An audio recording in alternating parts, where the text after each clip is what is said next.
Olá, meu nome é Fernando e sou do Lar Espírita Luz e Amor. Hoje vamos conversar sobre um dos temas mais interessantes que o Espiritismo nos traz, a reencarnação. Ninguém poderá chegar ao reino de Deus se não nascer de novo. Mas antes, vamos fazer uma prece? Já pegou seu copo com água para fluidificar? Então vamos lá. Senhor Jesus, dá-nos a tua luz no nosso íntimo altar, que nós possamos em nosso coração nos melhorar, que possamos através do teu evangelho, do teu exemplo, transformar o que está aqui dentro, que o rancor se transforme em amor, que o ódio em perdão, que a tua palavra seja a nossa consolação. Inspira-nos hoje, Senhor, para falar do teu evangelho de luz e de amor. Que assim seja. Está no capítulo 4 do Evangelho segundo o Espiritismo, do Allan Kardec. Ninguém poderá ver o reino de Deus se não nascer de novo. É o tema da reencarnação. O que é a reencarnação? É quando um espírito, uma pessoa que já morreu, uma pessoa que já desencarnou, que está no plano espiritual, volta a viver num corpo novo. Reencarnar, reviver, nascer novamente com um corpo novo. Os judeus são reencarnacionistas, acreditam que o corpo retorna à matéria, mas o nome que eles davam isso naquele tempo de Jesus era ressurreição, ressurgir. Na literalidade da tradução, tornar a ficar de pé. Tanto é que em determinada parte das conversas de Jesus com os discípulos, Jesus pergunta: que dizem os homens que eu sou? Ah, que sois João Batista. Ah, que sois alguns dos profetas. E aí Jesus, na conversa, disse: olha, Elias há de vir e resgatar todas as coisas. Mas vos digo que Elias já veio e não reconheceram, e fizeram tudo com ele. Então, os discípulos entenderam que era João Batista de quem Jesus falava. E mais adiante, Jesus diz, é realmente João Batista, o Elias que há de vir e restaurar todas as coisas. E todos conheciam João Batista desde a sua infância. Então eles tinham conhecimento da reencarnação, mas não conheciam como nós conhecemos hoje dentro do Espiritismo.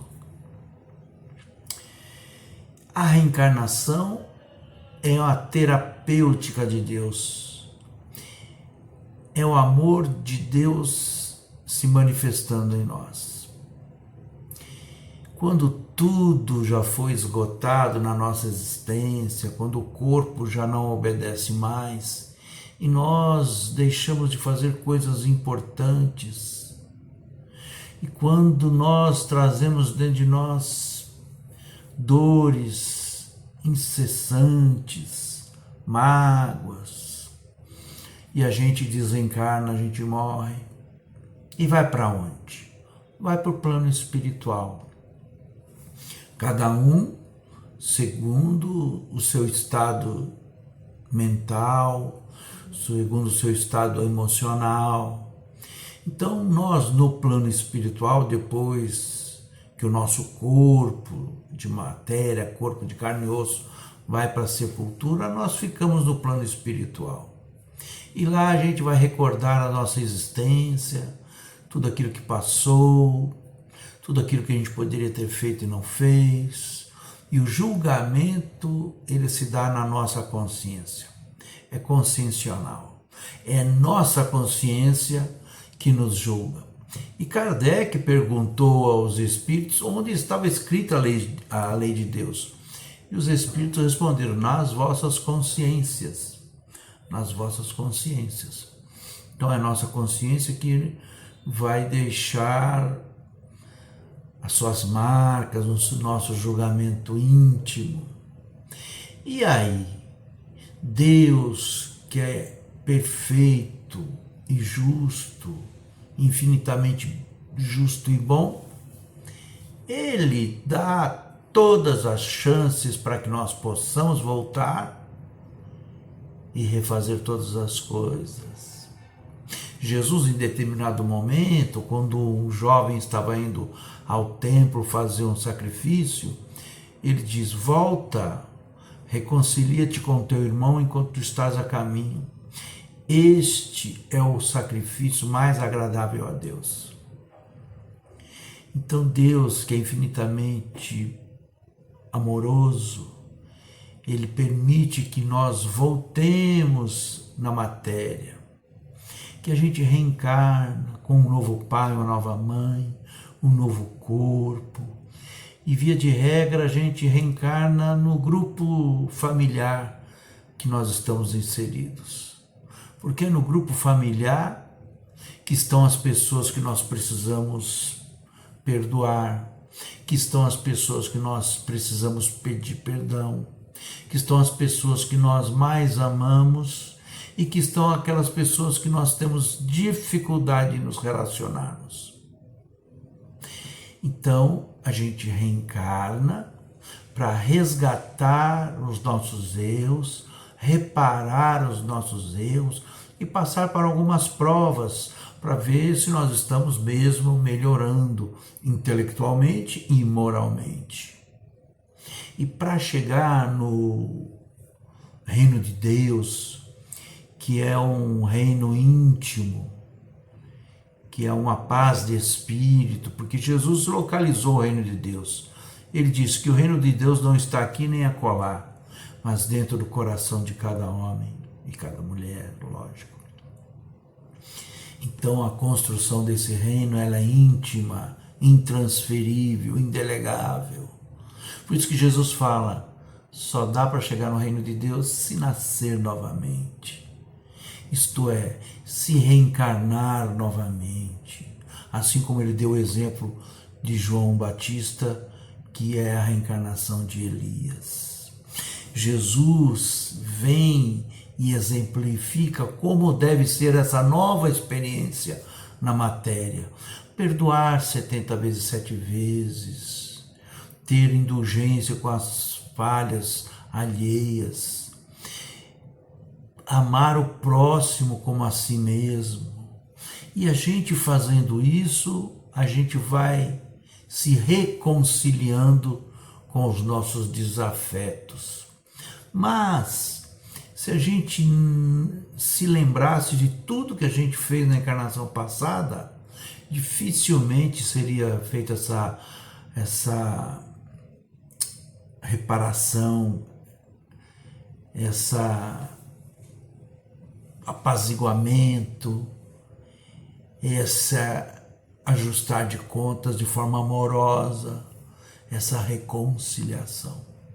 Se a gente lembrasse todo o mal que nós fizemos na encarnação passada e todo o mal que nós recebemos nessa mesma encarnação, dificilmente a gente iria conviver com aquelas pessoas que nos prejudicaram ou que nós as prejudicamos. Por isso que outro benefício da reencarnação é a amnésia. Porque a gente reencarna com um corpo novo, um cérebro novo. Nossas reminiscências, elas sempre dão algumas mostras, né?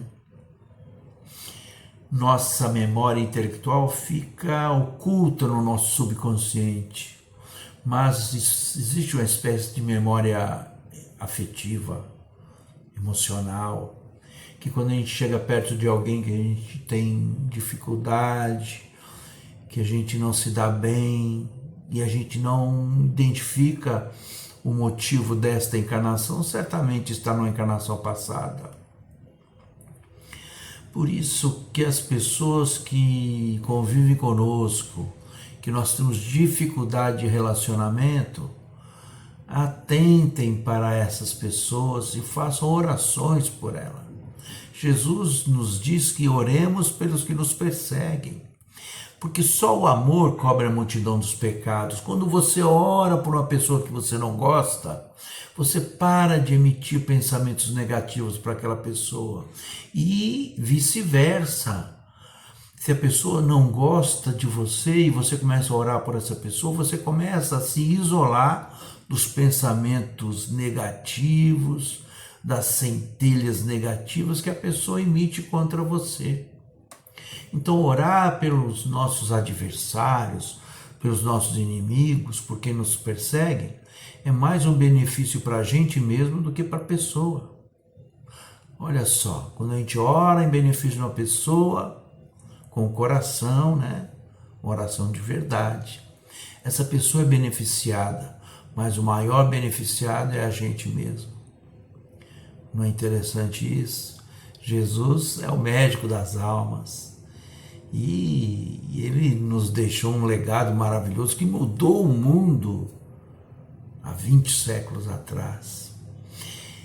Nascer novamente implica em dizer que os nossos mais queridos parentes, nossos irmãos, pai e mãe, sempre vão poder estar no nosso grupo familiar encarnado. E se não estão encarnados, ficam no plano espiritual nos auxiliando, nos ajudando, intuindo aquilo que nós precisamos fazer, aquilo que nós precisamos reparar. Dentro da filosofia espírita, o processo de perdão tem 3 estágios. Primeiro, é preciso a gente se arrepender do mal que nós fizemos. Segundo, é preciso a gente expiar, muitas vezes pedindo para passar pelo mesmo sofrimento que nós causamos. E por último, além de se arrepender, de expiar, nós precisamos reparar. Isso está escrito no livro Céu e Inferno do Allan Kardec, numa parte chamada o Código Penal da Vida Futura. Então nós precisamos nos arrepender, expiar o mal que fizemos e reparar o mal que fizemos.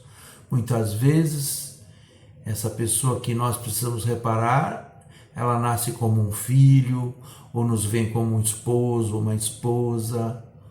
Então, é a vida regida pelo amor de Deus a nos colocar frente a frente com o beneplácito do esquecimento as pessoas que nós precisamos tratar bem desta vez. E se vem essas pessoas que a gente tem dificuldade de nos relacionarmos, por outro lado, vem as pessoas que mais benefício nos traz, mais harmonia nós temos. A família aqui terrena é um agrupamento de espíritos que precisam resgatar, mas também espíritos com muita afinidade entre si. Todos nós temos assim em nossas mãos, em nossa governabilidade, as oportunidades de reparar o mal que fizemos e de perdoar o mal que nos foi feito. Para chegar no reino dos céus, que não está aqui nem acolá, está dentro do nosso coração, ora, nós precisamos apaziguar a nossa crise consciencial, nós precisamos apaziguar o nosso sentimento de culpa, e nada melhor do que reencarnar, esquecer tudo temporariamente e reparar. É assim que Deus coloca sob o mesmo teto uma mãe e um filho, que esse filho, talvez numa encarnação passada, tenha prejudicado muito esta mulher, esta mãe, que não era mãe dele em encarnação passada, Talvez esse homem tenha prejudicado demais essa mulher e que há ali uma mágoa profunda, um ódio latente. Então, nessa encarnação, essa mulher recebe esse homem que a vilipendiou, prejudicou, sabe-se lá o mal que foi feito para ela. Recebe ele como um filho. E vai ter dificuldades de relacionamento com esse filho.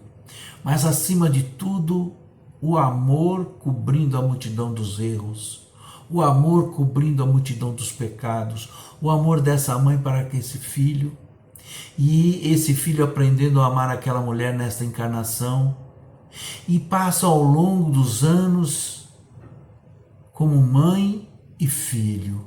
E quando saírem da vida material e retornarem para o plano espiritual e se lembrarem de tudo que aconteceu, para sempre esta mulher vai reconhecer aquele homem como filho querido. Para sempre aquele homem vai reconhecer aquela mulher como a mãe amada. Já não são mais desafetos, já não são mais inimigos, são mãe e filho. E para sempre vão ter essas lembranças amorosas de toda vez que ele teve fome, ela lhe sustentou, de todas as vezes que ele tentando aprender as coisas, ela o ensinou, de todas as vezes que ela sentiu amargurada, veio ele dar-lhe um abraço fraterno de um filho querido. Ninguém chegará ao reino do céu se não nascer de novo. A reencarnação é uma dádiva, é um benefício da justiça divina para todos nós espíritos caídos, falidos neste mundo de provas e expiações em transição para uma era de regeneração. Saibamos aproveitar todos os momentos para refletir sobre os ensinamentos de Jesus. João Batista foi a reencarnação de Elias. E nós? Quem fomos nós numa encarnação passada? É só uma dúvida, uma curiosidade. Mas Kardec, instruído pelos Espíritos, nos diz que nós sempre estamos melhorando. Então, numa encarnação passada, nós éramos uma versão um pouco piorada do que nós somos hoje. Se nós fomos na encarnação passada piores do que somos hoje, para que ficar lembrando, não é mesmo? Vamos olhar para frente, perceber as oportunidades que a vida nos dá, aquelas pessoas mais difíceis que aparecem em nossa existência, vamos orar por elas. Não estou dizendo para ir abraçar, porque às vezes nem é possível, mas fazer uma prece, uma oração, que de pouco em pouco, de prece em prece, as energias vão se transformando, você vai se equilibrando e a vida vai melhorando a partir de cada um de nós, na construção do reino de Deus, que não está aqui nem acolá, mas dentro do nosso coração. Não é legal isso? Espiritismo é isso, é estudo, é religiosidade, espiritualidade, filosofia, aprendizado, melhoria íntima. E o Espiritismo nos pede: amai-vos e instruí-vos. Precisamos ler, precisamos estudar, precisamos aprender. Fica o convite. Muito obrigado. Deus abençoe, invada a sua casa com muita luz e muito amor. Muito obrigado. Até mais.